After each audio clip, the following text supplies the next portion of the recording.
We're walking through the book of Genesis, which is made up of these two main parts. And the first part begins in the garden, where we watch humanity spiral downward in self-destruction, and it ends in the Tower of Babel, where a rebellious humanity is scattered by God. Then the second part of Genesis zooms in and focuses on just one family. And right in the middle is this story that links the two parts of Genesis together and helps us understand what the whole book is all about. So how do we get from the Tower of Babel to the story here in the middle? Well, after the scattering at Babel, there's this genealogy, and it follows one of the tribes all the way down to this one guy named Abram. You probably know him as Abraham. And God starts making all these promises to Abraham, like he's going to bless him and give him a ton of kids. And he says that through him and his family, all the nations of the earth are now going to find God's blessing. So basically, God is trying to restore humanity back to the goodness of the garden and to his original intentions for the world. So it's like his rescue plan for humanity. And that's why the whole second half of Genesis is about this one family.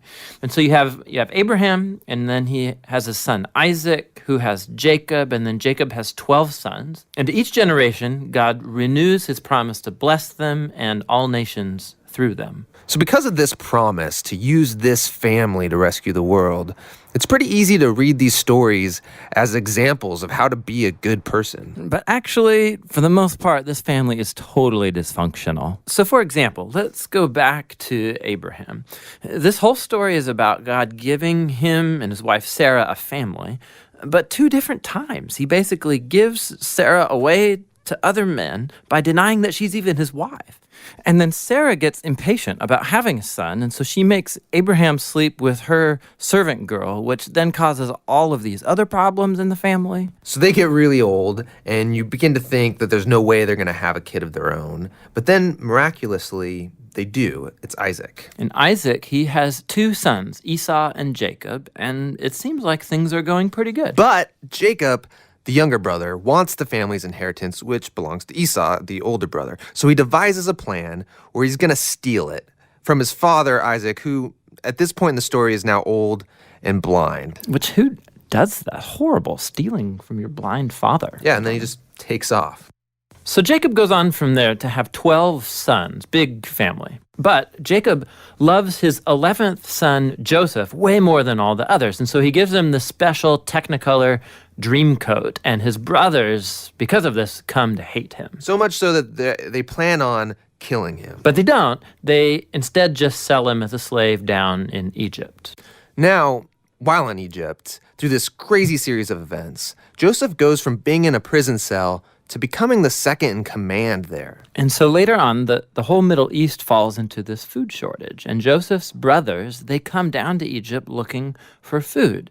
And then when they get there, who should they find as the ruler of the whole land? It's Joseph, that guy they sold into slavery.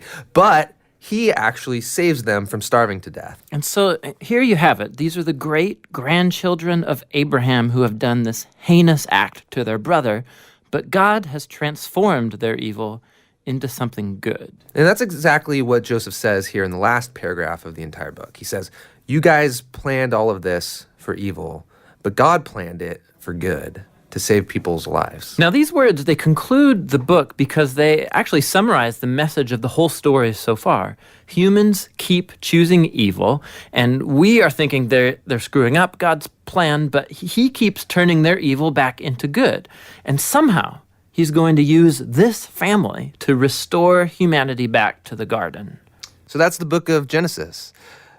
But we still don't know how exactly he's going to use this family to bring us back to the garden. Well, yeah, but this is just the first book, so that's what the rest of the Bible sets out to answer. Hey there, I'm Tim. And this is John. We believe the best way to understand the Bible is to get a handle on its overall storyline, as well as the individual design of every book. If you're wondering where we make all these videos, we make them in Portland, Oregon. We actually share some space with a creative agency called Sincerely Truman, who serves coffee, free coffee every morning, so look us up and come by and have a cup. We're a nonprofit, so if you find these videos valuable, we would love your support. Go to jointhebibleproject.com. You could download full resolution versions of the video. You could download study guides for each video. It's all for free. jointhebibleproject.com.